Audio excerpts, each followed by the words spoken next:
Olá pessoal, meu nome é Thiago, estou aqui novamente para falar a respeito de um livro polêmico, que é Borboletas e Lobisomens, que é um livro do Hugo Studart, que ele tenta, durante a narrativa do livro, reconstruir a história dos guerrilheiros, da guerrilha do Araguaia.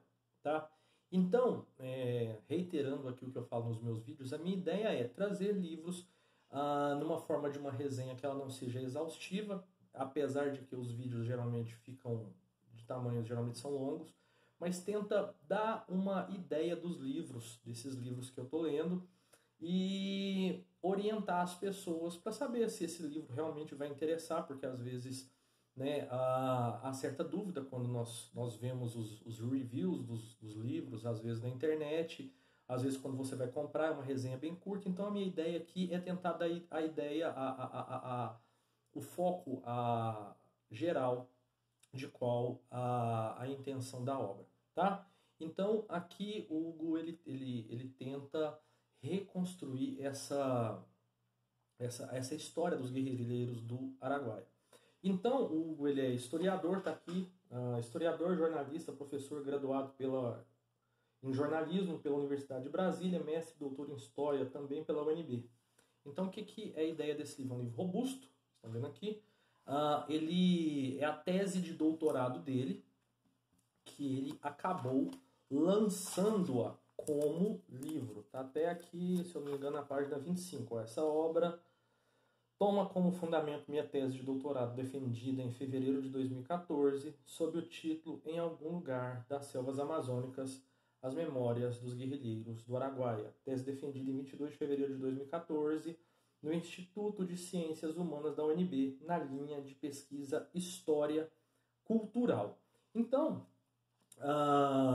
como é uma tese de doutorado, ela é bem fundamentada, ela tem muitas... Ela de certa forma, ela é bem técnica, né? E ela tenta mostrar uma perspectiva aqui dele como historiador a respeito do que realmente aconteceu na guerrilha do Araguaia.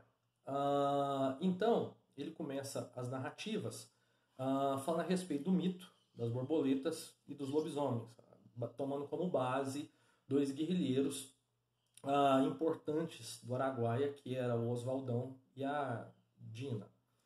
Então, ele começa falando das lendas que existiam no Araguaia a respeito desses dois guerrilheiros que eram os principais, e no decorrer do livro, como é uma tese de doutorado, ela vai tentando, ela parte de várias linhas, reconstruindo, mostrando, tentando realmente reconstruir o que aconteceu, qual era a intenção,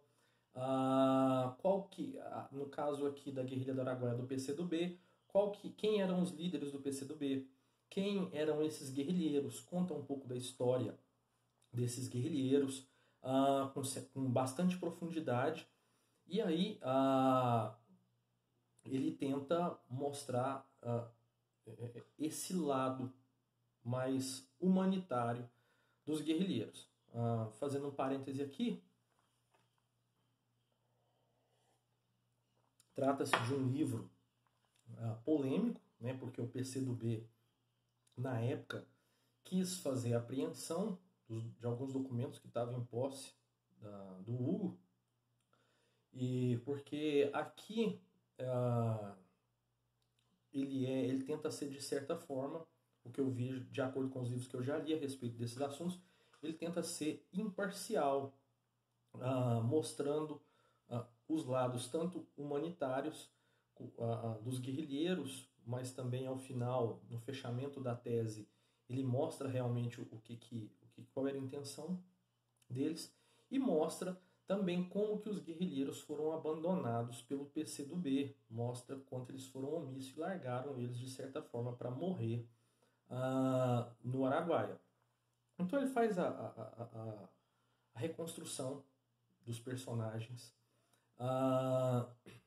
lembrando que a guerrilha do Araguaia era uma guerrilha baseada, né, em razão da época, no maoísmo, ou seja, guerrilhas primeiro rurais para depois tentar derrubar a ditadura, né? Então a ideia deles era fazer essa guerrilha. Então ele mostra todo o percurso da escolha do lugar, do Araguaia, das pessoas. Ele reconstrói, digamos, o currículo acadêmico das pessoas, quem era estudante, quem era estudante de certa área de medicina, de astronomia, quem era químico. Mostra toda a sondagem do partido na época desses guerrilheiros que foram inicialmente aí e faz toda essa reconstrução. Fato é, independente aqui, isso é uma posição minha, independente do parecer dele na tese, que é bastante interessante, nós não devemos nos esquecer na leitura desse livro que eu notei assim, ele não puxa para nenhum dos dois lados, nem para os militares, nem muito para os guerrilheiros. Então ele mostra justiçamentos que houve entre guerrilheiros, justiçamento, morte de camponeses e também por parte do exército, abusos que houve na época. Então, de certa forma, é um livro que tenta ser imparcial. Mas, como eu disse, nós sempre devemos lembrar aqui que nós estamos tratando de guerrilheiros, de pessoas que queriam instaurar a ditadura do proletariado no Brasil, e mostra quais foram as atitudes tomadas pelo exército. Ele fala das 3 principais operações que existiram nessa época para poder derrubar os guerrilheiros, das estratégias utilizadas, quem eram os comandantes, quem era que participava do comando do exército. Ele faz uma reconstrução bem minuciosa quanto a isso, mostrando todos esses detalhes de documentos que ele conseguiu com militares que hoje não estão mais na ativa, e documentos que na época eram considerados documentos secretos. Então é um livro recheado de muitas informações para quem quer um pouco de esclarecimento a respeito dessa época. Ele faz o fechamento ao apêndice com os nomes desses guerrilheiros, a quem foi dado como desaparecido, mostra os critérios ao final utilizados na historiografia. E eu gostaria aqui, para não ficar um vídeo muito longo, ele faz um fechamento, o que eu senti na leitura desse livro, ele tenta dar uma humanizada por rostos nesses guerrilheiros que foram mortos, alguns ainda não foram recuperados, não sabe a identidade de alguns ainda até hoje ainda não foi descoberta.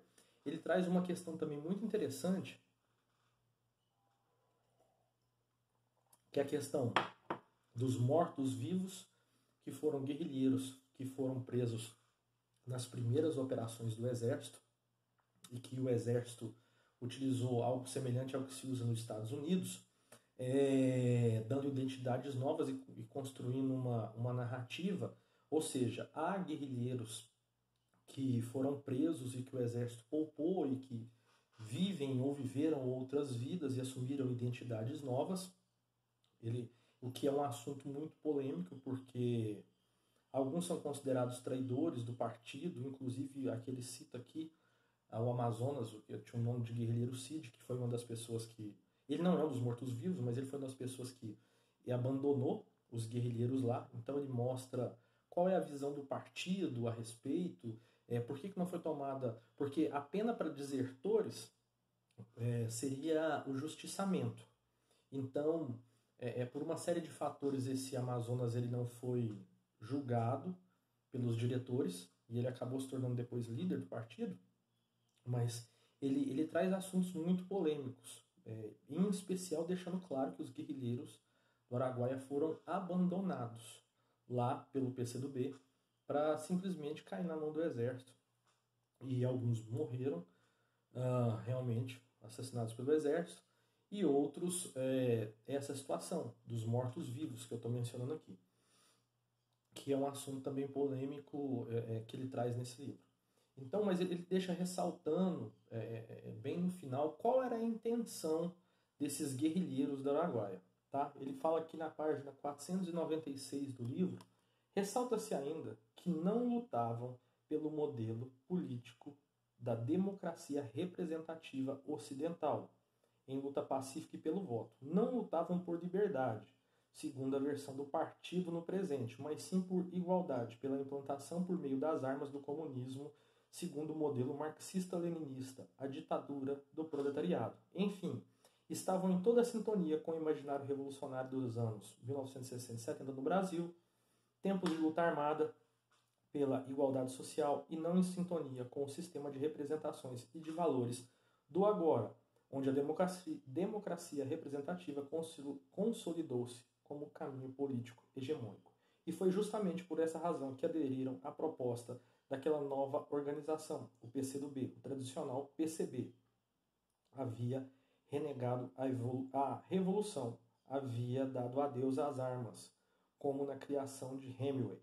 Passara a pregar a luta pacífica. O PCdoB, por seu turno, que era o partido desses guerrilheiros, havia sido fundado justamente com o objetivo primordial de manter acesa a chama da Revolução Armada.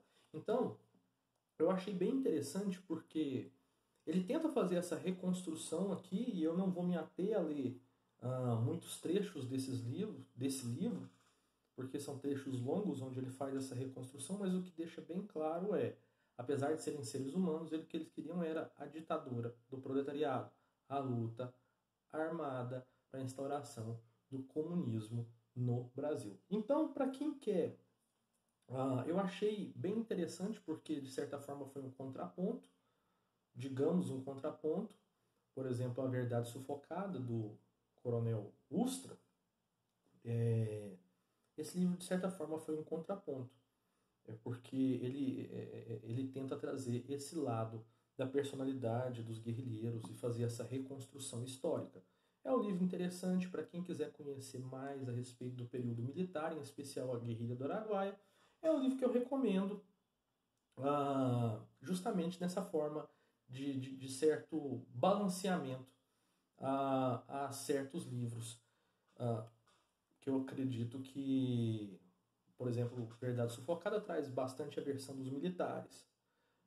Apesar de eu ser conservador, eu acho muito importante essa questão de trazer esse contraponto. É uma tese que foi muito bem construída, uma tese fundamentada e bastante interessante para quem quer se aprofundar nesse livro. Um grande abraço, até o próximo vídeo.